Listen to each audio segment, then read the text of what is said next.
6월 2일 월요일 팀켈러의 기도. 매주 월요일은 팀켈러 기도를 통해서 기도의 원리를 좀 살펴보는 시간입니다. 우리가 지금 기도를 분별하다에서 기도는 하나님과의 대화다라는 파트를 보고 있습니다. 기도를 이제 팀켈러가 두 가지로 나누죠. 하나님과의 대화, 그리고 하나님과의 만남, 이 인카운터와 컨버세이션이라고 이제 두 가지로 구분합니다. 하나님과의 대화 중에서 말씀은 기도하고자 하는 힘을 불러일으킨다라는 파트인데, finding the heart to pray, 기도의 마음을 찾는다, 그런 표현이죠. 다윗을 통해서 지금 살펴보고 있습니다. 사무엘하 7장 11절에 보면, 전에 내가 사사에게 명령하여 내 백성 이스라엘을 다스리던 때와 같지 아니하게 하고 너를 모든 원수에게서 벗어나 편히 쉬게 하리라. 여호와가 또 내게 이르노니 여호와가 너를 위하여 집을 짓고 내 수완이 차서 내 조상들과 함께 누울 때에 내가 내 몸에서 날 내 씨를 내 뒤에 세워 그의 나라를 견고하게 하리라. 그는 내 이름을 위하여 집을 건축할 것이요 나는 그의 나라 왕위를 영원히 견고하게 하리라. 지금 이 사무엘하 7장은 하나님이 이제 다윗에게 하는 말씀인데, 다윗이 어느 날 그 하나님의 성전을 보고 이제 하나님의 성막 안에 있는 그걸 보고, 자기는 성전에 있잖아요. 왕궁에 있습니다. 근데 하나님이 텐트에 있는 것이, 그 성막에 있는 것이 좀 마음이 아팠어요. 그래서 '내가 하나님을 위해서 성전을 짓고 싶다.' 그런 생각을 가지고 그것을 나단 선지자에게 이야기합니다. 나단 선지자가 너무 좋은 얘기죠. 하나님을 위해서 성전을 짓는다니까 너무 기특하고 좋은 얘기라 하나님께서 기뻐하실 것입니다." 이렇게 얘기하고 나단이 기도하는데, 하나님이 나단에게 성 다윗에게 성전을 건축하지 말 것을 얘기하죠. 그러면서 "네가 나를 위해서 집을 짓는 것이 아니라 내가 너를 위해서 집을 지을 것이다." 이렇게 얘기합니다. 그래서 7장 11 절에도 마지막에 보면 "여호와가 또 내게 이르노니 여호와가 너를 위하여 집을 짓겠다. 그리고 이 집을 통해서 내 몸에서 날 내 씨를 내 뒤에 세워 그의 나라를 견고하게 하리라." 이것은 좀 구약을 좀 읽었던, 그리스도 중심적으로 구약을 읽었던 사람들은 좀 기억날 수 있는 내 씨, 아브라함의 씨, 그다음에 여자의 씨, 여자의 후손, 이것은 다 메시아를 상징합니다. 그러니까 지금 다윗을 통해서 지금 하나님이 "내가 너의 집을 견고하게 하리라." 할 때 그 집은 다윗에게 집을 하나 지어 주겠다는 것이 아니라 다윗의 왕과 그것이 영원할 것이다. 메시아를 통해서 이어지는 그 다윗을 통한 그 하나님의 나라를 영원히 견고하게 하리라 약속하는 겁니다. "그는 내 이름을 위하여 집을 건축할 것이요 나는 그의 나라 왕위를 영원히 견고하게 하리라." 그러니까 이 솔로몬을 통해서 이 성전이 건축이 될 것이지만, "내가 너의 나라를 영원하게 견고하게 해 주겠다."라는 그 메시아에 대한 약속과 같은 것이죠.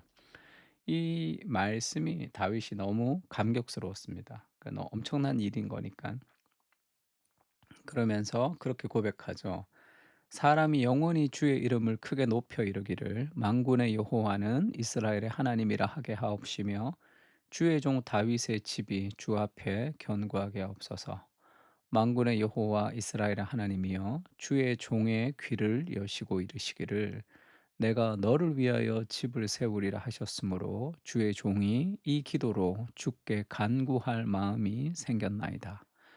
지금 "내가 하나님의 집을 지어 드리겠습니다." 그렇게 얘기하니까 하나님이 "그게 아니라 내가 너를 위해서 집을 세울 것이다. 다윗의 왕과가 영원할 것이고 그것을 통해서 결국 메시아가 나타날 것이라는 그 영원한 나라의 복을 얘기했습니다.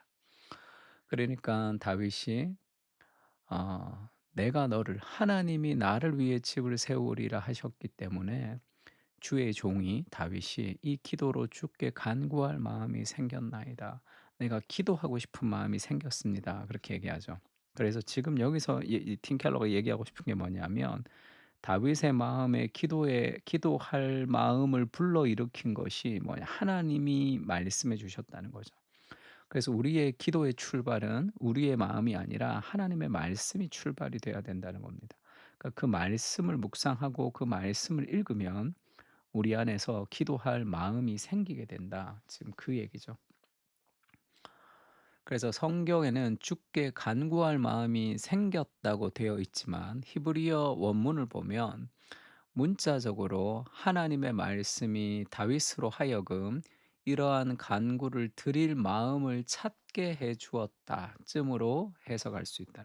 마음을 막 그 하나님의 말씀이 그 기도할 마음을 막 찾게 해 주었다는 거예요. 하나님의 말씀이 다윗 내면에서 기도하고자 하는 소망과 욕구, 힘을 불러일으켰다는 의미다.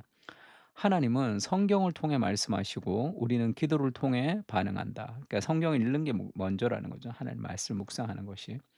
거룩한 대화 또는 주님과의 의사소통에 들어가는 것이다. 하나님이 내게 말씀하시고 그것을 가지고 내가 기도하고 또 하나님이 말씀하시고 또 기도하고 하는 그런 성경 말씀을 통해서 주께서 우리 안에 간구할 마음을 주신다는 거죠. 그래서 말씀을 묵상하면서 기도하라는 겁니다. 그러나 지금 다윗이 그 "너의 왕조가 영원할 것이다." 이렇게 얘기했지만 다윗이 그 예수님을 직접 보지도 못했죠. 그래서 구약에 한계가 있습니다. 모세가 "하나님 내가 당신의 영광을 보고 싶습니다. 그 영광을 보여 주십시오." 할 때 하나님이 그렇게 얘기하죠. 출애굽기 33장 20 절입니다. "네가 내 얼굴을 보지 못하리니 나를 보고 살 자가 없음이니라." 하면서 모세가 하나님의 등을 보았다 이렇게 표현하죠. 정말 하나님의 등이 있는 것은 아니지만 구약 시대에 하나님의 영광을 바로 보지 못하는 삶의 한계를 드러냅니다. 근데 우리는 다르죠. 다윗하고도 완전히 다릅니다. 말씀이 육신이 되어서 우리 가운데 거했기 때문에 우리가 그분의 영광을 볼 수 있는 거죠. 구약 시대에 볼 수 없었던 그 영광을 볼 수 있습니다. 아버지의 독생자의 영광이요 은혜와 진리가 충만한 그 영광을 우리가 볼 수 있는 거죠. 그러니까 다윗이 그 그리스도의 영광을 보지 못했던 다윗이 "내가 너를 위하여 집을 지으리라."라는 그 말씀을 듣고 기도를 간구할 마음이 생겼다면 그 영광스러운 그리스도를 본 우리가 어찌 기도하지 않을 수 있습니까? 그런 논리의 구성을 가지고 있습니다. 다윗은 왕자에 앉히고 집을 지어 주겠다는 약속의 말씀을 받고 나서 기도할 마음을 찾았다. 하지만 크리스천들은 지금 우리는 그보다 다윗보다 무한정 더 크고 위대한 약속을 이미 받아 가지고 있죠. 하나님은 그저 집을 세우는 데 그치지 않고 주님을 쫓는 이들 하나하나로 그분의 집을 삼겠다고 말씀하신다. 우리가 그리스도의 집이 되는 그리스도의 몸이 되고 그리스도의 성전이 되는 거죠. 거룩한 임재와 아름다움, 영광으로 우리를 가득 채우시죠. 그리스도 안에서 자신이 어떤 존재인지를 기억할 때마다 크리스찬의 가슴에는 그 엄청난 약속의 말씀이 사무치고 번번이 기도할 마음을 찾을 것이다. 성경을 묵상하면서 내가 누구인지, 그리고 내가 어떤 부르심을 받았는지, 그리고 그리스도가 이 땅에 오시고 죽으시고 부활하시고 승천하시고 다시 오시는 그 하나님의 역사 속에 나를 부르셨다는 것을 깨달을 때 기도하지 않을 수 없는 거죠. 하나님 우리를 집으로 세우시고 우리를 소명자로 세우셔서 이 땅 가운데 하나님의 역사를 우리를 통해 이루어 가신다는 거죠. 그러니 다윗보다 더 어마어마한 약속을 받은 우리가 간구할 마음이 생기는 것이 정상이 아니겠습니까? 그 얘기를 하고 있습니다. 시편 15편 1 절에서 5 절인데 우리 시편을 가지고 기도를 연습하는 거니까 이 시편을 가지고 같이 한번 기도를 좀 연습했으면 좋겠습니다. 다윗보다 더 영광스러운 그리스도로 알고 있는 우리가 하나님 더욱 기도할 마음을 찾게 하시고 그 하나님의 말씀 안에서 우리가 기도할 수 있게 해 달라고 같이 한번 기도했으면 좋겠습니다. 다 같이 기도하겠습니다.